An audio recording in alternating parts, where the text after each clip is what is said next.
All right. All right. Welcome back. We are starting session 2, part 1. Yeah, we'll see how many parts this one has. And this time, guys, I've got Roll20 booted up. It's a website that I run the game on. Of course, I'm doing a solo play, though, of Werewolf the Forsaken. This is going to be a very long chronicle, by the way. Many sessions. So let's pick up right where we left off. In the last video, we ended session 1. So we went ahead and explained how XP is gained and the distribution of beats according to Werewolf the Forsaken Rules 2nd edition. All right, guys. So Victor, in the last session, he explained to the pack, I don't know what the heck this wound. I know it's a wound in the shadow, but I don't know too much about it. I don't know how to fix it. I don't know, what's going on with it. So Victor, he doesn't want to jeopardize his pack. He doesn't want to drag them into hell. So he's like, you know what? Let's just take a breather. Let's stop and think. And he decides that, I know somebody that might know how to deal with this. And it's an urgent matter because it's affecting their territory, and if they don't deal with it soon, it's going to have like a snowball effect. That's just going to get the snowball's going to get bigger and bigger as it. Anyway, so here we go. The following afternoon, a gray overcast hangs above the verdant borderlands. That's basically the name for this entire area, comprised of like 3 or 4 major cities. The drainage canals of San Cedro cut through the landscape like old scars. Water moves sluggishly through concrete channels. Egrets stand motionless among the reeds. The pack's truck rattles north along a county road. No one talks much. The events at the broken canal sit heavily on everyone's mind. The wound, the twisted spirits, the feeling that something was wrong in a way that nobody could explain. Victor sits in the passenger seat. She who stays rides unseen beside him. The abandonment spirit has been unusually quiet since the discovery. Eventually, she speaks. I didn't like that place. A pause. Places usually feel lonely. Another pause. That place felt hungry. She cannot explain further. And Victor knows enough about spirits to recognize that spirits often describe things through emotion rather than fact. After another 30 minutes of driving, the truck leaves the main road. An old ranch road branches away toward a grove of mesquite trees. This is Jeremiah Graves' territory. The pack slows. Even before reaching the property, the spiritual atmosphere changes. Not stronger, older, maintained, watched. The territory feels nothing like theirs. The boundary markers are subtle. A rusted horseshoe hanging from a fence post. Bundles of dried herbs, old bones tied with faded leather. Marks that would mean nothing to a human, But Victor immediately recognizes them as territorial signs, warnings, declarations, announcements. Someone cares for this place. Someone has cared for it for a very long time. As the truck reaches the ranch house, you see him, Jeremiah Graves. And by the way, guys, the pack did not the pack did not just leave their territory and head straight into the territory of another pack. They definitely uh, made arrangements to come over and have Victor speak with the with his mentor. So let me go ahead and show you Jeremiah, the mentor. This is Jeremiah Graves, the Bone Shadow mentor. All right. The old Bone Shadow sits on a wooden porch. A rocking chair creaks beneath him. Gray hair, weathered skin, coffee mug in one hand. A hound sleeps beneath the porch steps. Jeremiah does not rise, does not wave, does not smile. He simply watches the truck arrive, then says, "You're late. I expected you yesterday." The old wolf takes a sip of coffee. His eyes settle on Victor, then on the rest of the pack, then back to Victor. "The canal scared you." Not a question, an observation. Jeremiah points toward several empty chairs on the porch. "Sit." Another sip from his coffee. "Tell me what you actually saw." He leans back. "And leave out the parts you think you understand." Jeremiah is willing to listen. What Victor tells him will determine what theories Jeremiah can offer. Okay. So,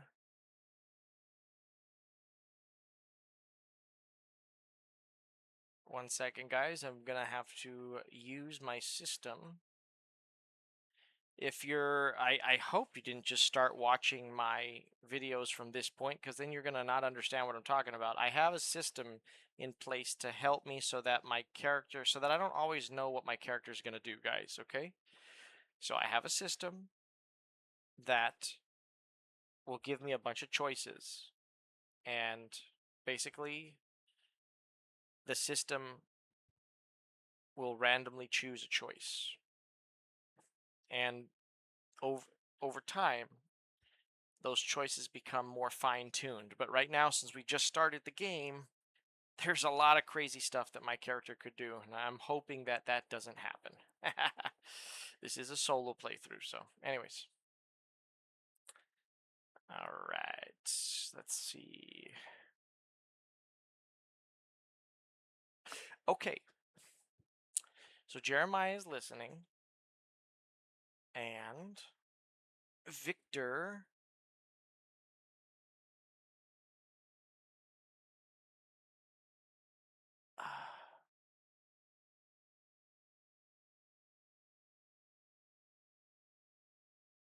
I'm just looking at my right now I'm looking at, guys, I'm looking at what the I'm looking at what could happen based off of what my system, because my system shows me different things that might happen, not like long-term things, like choices that might get selected for my character, and I'm trying to imagine before I activate this system, trying to think like what kind of problems might happen. Okay,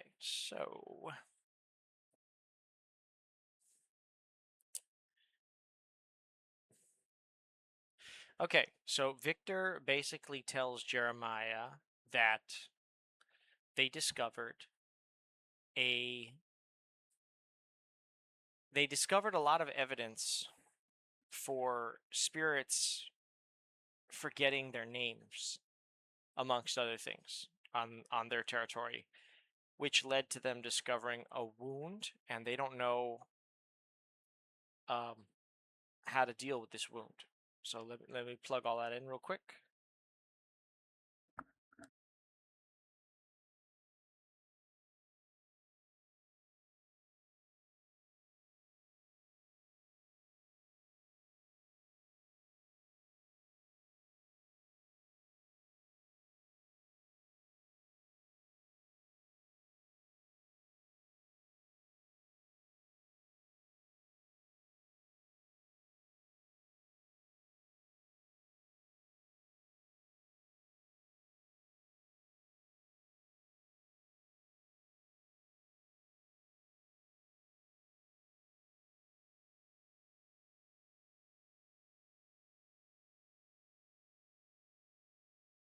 All right. Let's see what happens. So Victor explains spirits are forgetting things on their territory, and they also discovered a spiritual wound in the shadow and have no idea how to deal with that. Jeremiah listens without interrupting. He doesn't nod, he doesn't frown, he simply watches Victor with the stillness of someone who has spent decades learning that the first account of an event is often the most valuable. Give me 1 second, I'm going to drink some coffee.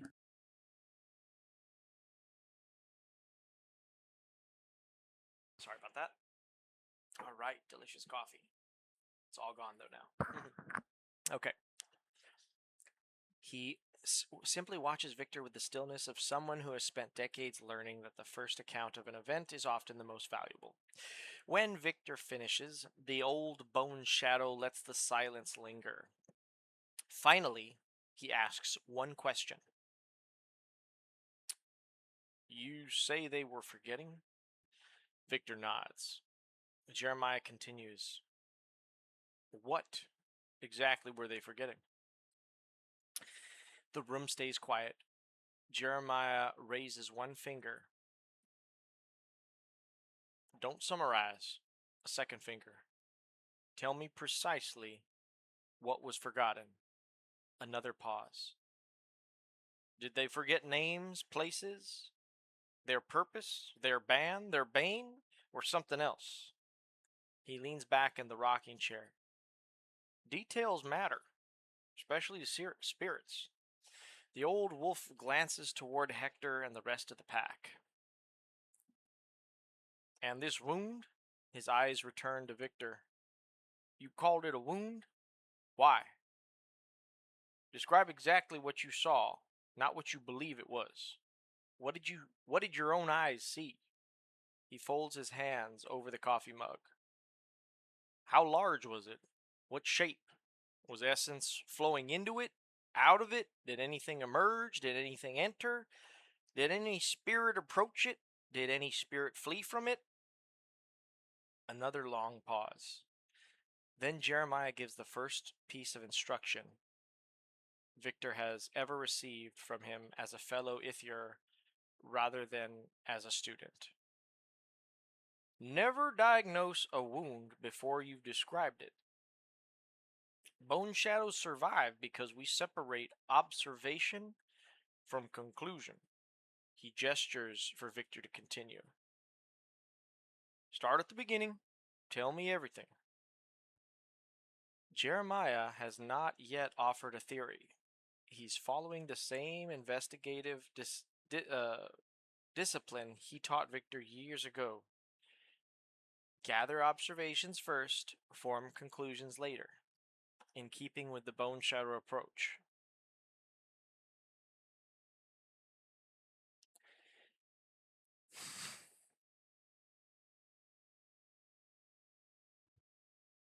All right, so I am presented with.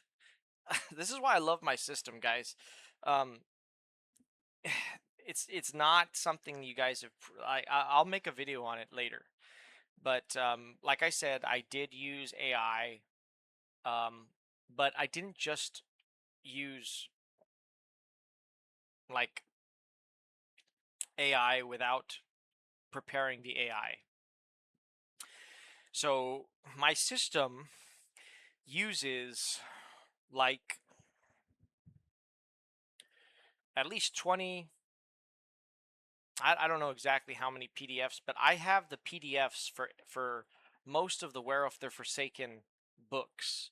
And so I got all that plugged into my AI, and I have a system that I'm just shocked because I really like the way Jeremiah is talking to my character. I did not. Yeah. Anyways, okay. So give me 1 second, and I'll figure out how Victor is going to react to Jeremiah telling him basically, what he just said.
All right, guys. Sorry for the wait. So Victor says the spirits were forgetting names and places. They also forgot their purpose. We saw a large crack in the middle of the canal while we were in the hizzle. 10 to 20 spirits were gathered around it. They weren't moving, they were just staring. Jeremiah remains silent for several moments. The only sound is the slow creak of the rocking chair. Finally, he speaks. Names. Another pause. Places. He looks into his coffee. Purpose. He nods once. That order concerns me. Hector leans forward. What do you mean? Jeremiah answers without taking his eyes off the mug. Spirits are their concepts. A road spirit doesn't merely travel roads, it is roads. A guardian spirit doesn't simply guard. Guarding is its existence. He looks back at Victor. If a spirit forgets its purpose, it begins to lose what it is. Silence settles over the porch again. Jeremiah does not say what is causing it. Instead, he asks another question. Did every spirit forget the same things? Victor thinks back. Some forgot names, some forgot places, others struggled to remember why they had come. Jeremiah nods slowly. Good. Not good that it happened, good that it wasn't identical. Father Tomas frowns. Why does that matter? Jeremiah replies, because if every spirit forgot exactly the same thing, he lets the thought hang. I'd be much more frightened. He sets the mug down. Variation suggests a process, not an instant catastrophe. He folds his hands. Now, tell me about this crack. Victor describes the wound as he saw it, a large crack running through the shadow reflection of the canal. With darkness below, 10 to 20 spirits gathered around it. None approaching, none leaving, only watching. Jeremiah listens to every word. When Victor finishes, Jeremiah asks immediately, Did any spirit warn you away? Victor recalls the scene. They were afraid, watching, forgetting, but none actually told the pack to leave. Jeremiah nods again, then asks, Did anything come out of the crack? Another pause. Did anything go into it? He waits for Victor's answer before offering any opinion. The old bone shadow has still not identified the phenomenon. He's deliberately following the investigative method he taught Victor. Establish observations before advancing theories. All right.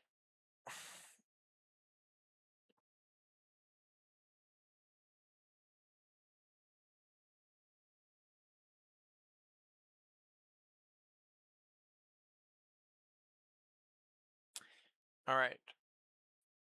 So, Victor looks at Jeremiah. He scratches his head and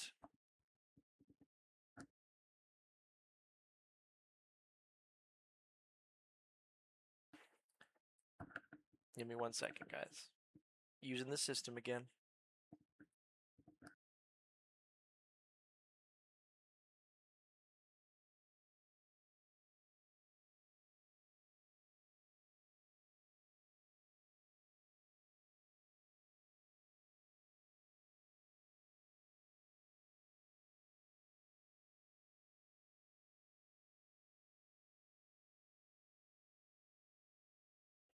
He scratches his head and he thinks about it, and then he says, "Nothing came out of the crack, and it looked like the spirits were not wanting to cross it." Jeremiah's expression changes for the first time since the conversation began. Not fear, recognition. He slowly nods. Good. Hector blinks. Good? Jeremiah looks at him. If nothing came out, a pause, then whatever's happening may still be contained. He doesn't sound certain, only cautiously optimistic. He reaches down beside his chair and retrieves an old leather notebook. It is worn smooth from decades of use, stuffed with loose papers and marked with faded tabs. He opens it, not to he opens it not to a prepared answer, but to a blank page. Taking out a pencil, he writes only what Victor has reported. He taps the pencil against the page. Interesting. Victor recognizes the habit. Jeremiah always writes down observations before theories. After another long silence, Jeremiah closes the notebook. Victor, you called it a wound. I think that's a reasonable description. He immediately raises a finger. But don't mistake a description for an explanation. A cracked bone is a wound. So is a knife cut. So is a burn. Each is treated differently. He leans forward. The shadow is no different. Father Tomas asks quietly, So, can it be healed? Jeremiah doesn't answer immediately. Instead, he asks Victor another question. When you looked at the crack, did it look as though something made it? He traces a line across the tabletop with one finger. Or did it look as though something simply gave way? He isn't asking for Victor's opinion. He's asking what Victor actually saw. If the crack was caused, that's one path investigation. If the shadow itself failed, that's another. Jeremiah is still refusing to guess. He's building a diagnosis the same way an experienced Ithier would. One observed fact at a time, consistent with the investigative approach.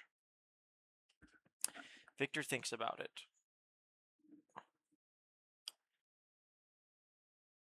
It looks like something.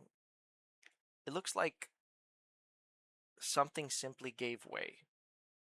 Jeremiah thinks for a moment.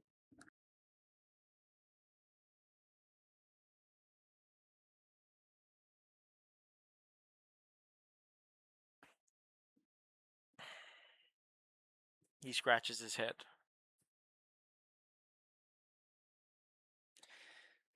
Jeremiah closes his eyes. He doesn't answer immediately. The porch falls silent, except for the distant wind moving through the mesquite. Finally, he opens his eyes. That's better. Hector raises an eyebrow. Better? Jeremiah nods. If something tore the shadow open, I'd immediately suspect violence. If the shadow simply gave way, he pauses, choosing his words carefully. Then I'd begin by asking why it became weak enough to fail. He stands for the first time since the pack arrived and walks to the edge of the porch, looking out across his ranch. Without turning around, he speaks. Territory is like flesh. You don't wake up one morning with a broken bone. Stress comes first, neglect, infection. Then eventually, he snaps a dried twig between his fingers. Something gives way. He turns back toward Victor. Tell me about your locust. Hector answers this time. It's being drained. Jeremiah nods once. How long? The pack exchanges glances. No one knows. Jeremiah isn't disappointed. He expected that answer.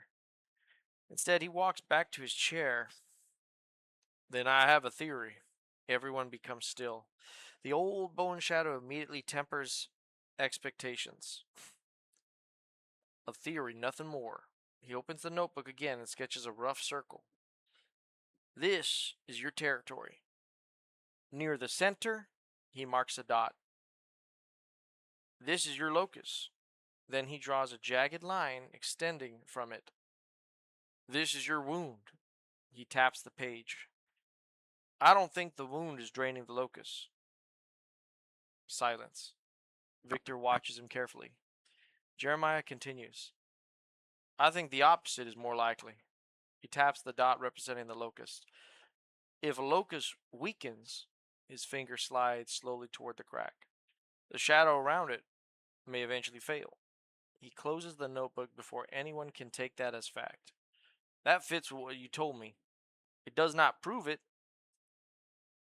Father Tomas asks, so if the locust can be restored, Jeremiah nods cautiously. Then the wound might stabilize. Or it might not. I've never seen this exact phenomenon. He looks directly at Victor. And I won't lie to you by pretending I have. A faint smile crosses his weathered face. The books don't contain every answer. Neither do old wolves. He rests his hands on his knees. If my theory is correct, your first priority is no longer the crack. He taps the notebook one last time. It's discovering why your sleeping locust is starving. The porch grows quiet again. For the first time since arriving, the pack has a working hypothesis, not a solution. Jeremiah has done exactly what an experienced bone shadow should do, organize the evidence into a plausible line of inquiry while making it clear that further investigation is required. He has not identified the cause, nor claimed certainty, staying within the investigative approach of the bone shadows.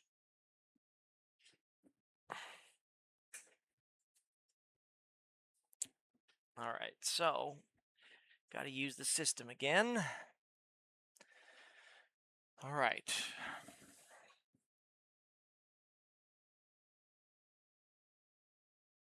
So Victor looks at Jeremiah and he asks, what, since you don't know what, since you've never dealt with a wound before, do you happen to know what causes them? What causes spiritual wounds?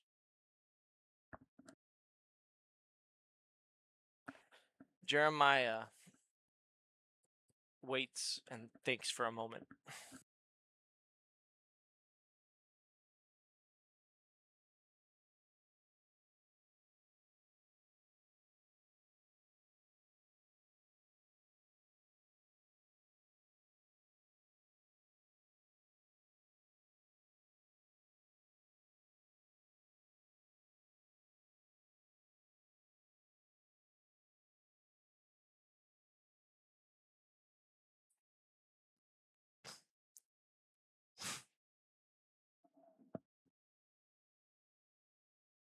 Jeremiah is quiet for a long time. He doesn't answer immediately. Instead, he folds his notebook closed. I've seen wounds. I've walked through them. I've survived them. I've never seen your wound. A faint smile crosses his face. There's an important difference. He looks directly at Victor. You're asking the right question. He leans back. What causes a wound? He raises one finger. The first thing to understand is that a wound is not usually caused by a monster. It is damage to the shadow. He begins counting possibilities on his fingers. Sometimes it follows terrible violence, wars, mass killings, plagues, places where suffering became part of the land. He pauses. The spirits feeding there are symptoms, not the cause.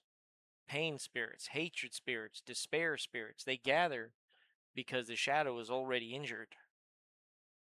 He raises a second finger. Sometimes a wound grows because a territory has been neglected. Balance between flesh and shadow breaks down. Spirits war. Essence becomes corrupted. Eventually, the shadow itself opens. A third finger. Sometimes others make them. Bale hounds are infamous for encouraging misery and violence so that a wound blossoms. They don't usually slash the shadow open themselves. They poison a place until it tears. A fourth finger. And sometimes, he hesitates, a locust itself becomes part of the problem. I've heard old Ithier argue that some wounds begin as corrupted Loki. Too much tainted resonance, too much negative as essence. Eventually, the place can no longer contain it. Jeremiah stops counting. Those are the common causes. He shakes his head. That doesn't mean one of them caused your wound. He reaches for the notebook again. Your territory is new. No massacre that you haven't told me of any massacres, no plagues, no known bale hounds, no evidence yet of anything too crazy. No spirits entering the crack, no spirits emerging from it. A starving locust. He looks up. Something doesn't fit. The porch is silent. Finally, Jeremiah says, Victor, if I were your right master, a small smile, which thankfully for both of us, I'm not. A few chuckles break the tension. I'd tell you not to hunt the wound. He taps the notebook. I'd hunt its cause, because if you heal the cause, he makes a slow closing motion with his hands. Sometimes the wound heals with it. He immediately tempers that statement. Sometimes, not always. Every wound has its own story.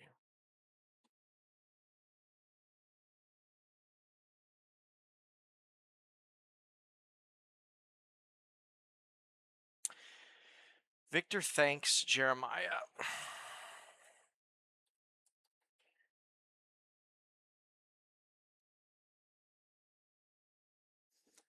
And he looks at his pack. His pack still looks uncertain. And one more question comes to his mind. Are there any spirits that you think we should hunt?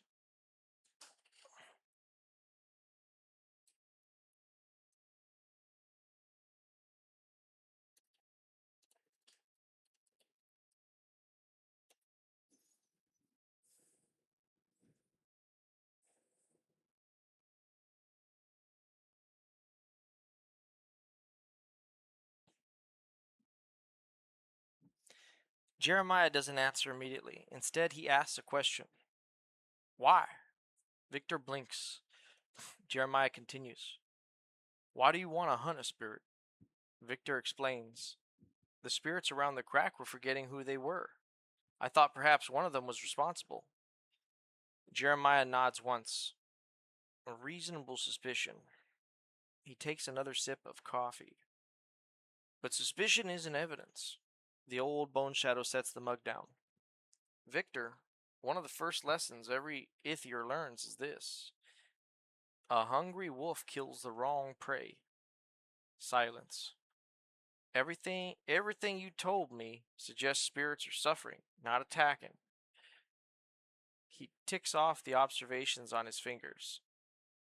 They stayed, they watched, they forgot, they did not charge you, they did not attempt to lure you, they did not defend the crack, they did not cross it. He spreads his hands. Those are not the actions of predators. Jeremiah leans forward. Could one of them be responsible? Certainly. Could one of them be feeding on the situation? Very likely. Could one of them merely be another victim? Equally likely.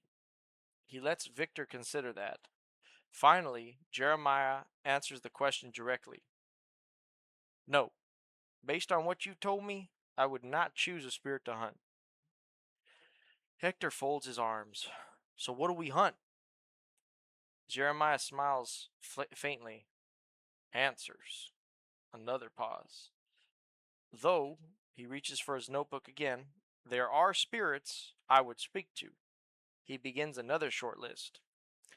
Any spirit that remembers the canal before the crack appeared, any spirit tied to the sleeping locusts, any elder spirit whose territory borders the canal, and any spirit that fled before your arrival. He taps the notebook shut. Those are witnesses. Witnesses are often more valuable than corpses. Victor notices Jeremiah deliberately said speak to, not bind or destroy. The old bone shadow looks directly at him. Remember what our tribe is. We are judges. We are keepers of the border. We are students of the shadow. Sometimes we kill, but only after we learn what deserves killing. He stands and stretches. You've already shown better judgment than many young Ithier. He glances toward the rest of the pack. You withdrew. You asked for help. You came with observations instead of stories. A slight nod. That's why you're still alive. Victor looks pleased with his mentor.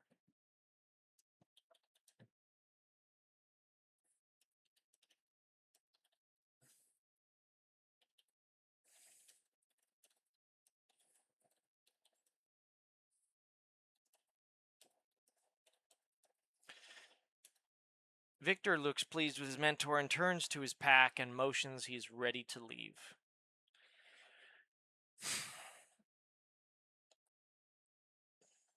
Hector notices Victor's glance and gives a small nod. The Alpha rises first. The rest of Los Lobos follow suit. Father Tomas offers Jeremiah a respectful incline of his head. Thank you for your time. Jeremiah returns the gesture. Your manners do your pack credit. Madi. Oh, what the heck? 1 second, guys. 1 second.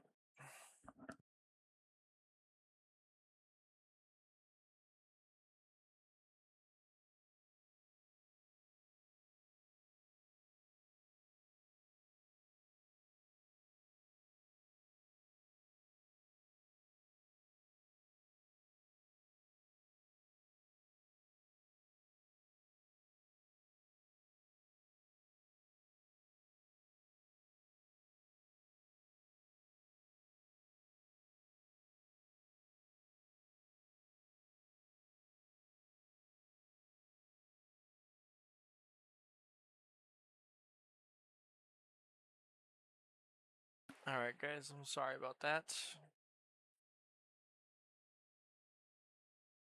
Alright, so. Where were we? Where were we? Where were we? Mm, okay. Uh,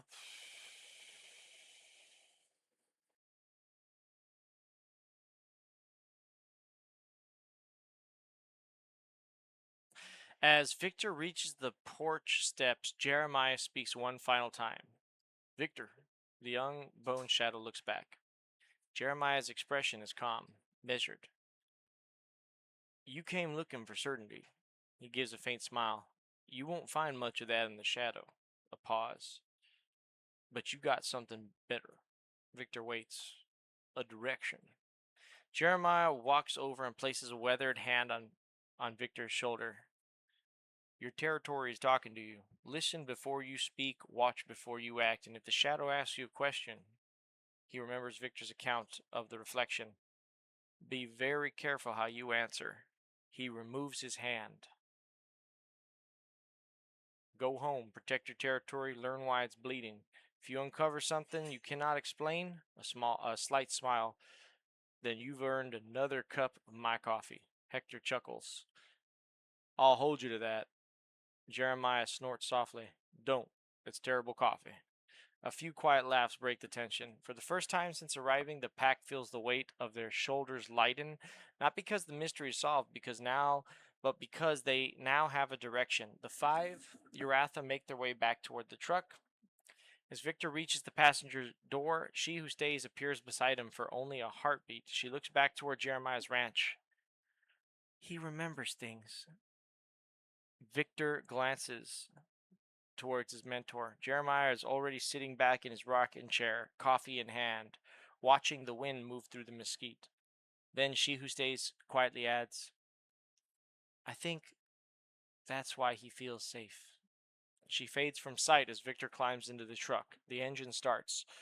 Los Lobos turn south, leaving Rio Espejo behind and returning to San Cedro. For now, they carry no answers, only a clearer understanding of the questions they must ask next. All right, so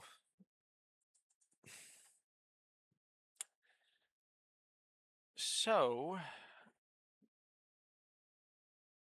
right, give me 1 second, guys. What I do is I like to keep track of my sessions while I'm playing. So what I do is I just take in some notes real quick.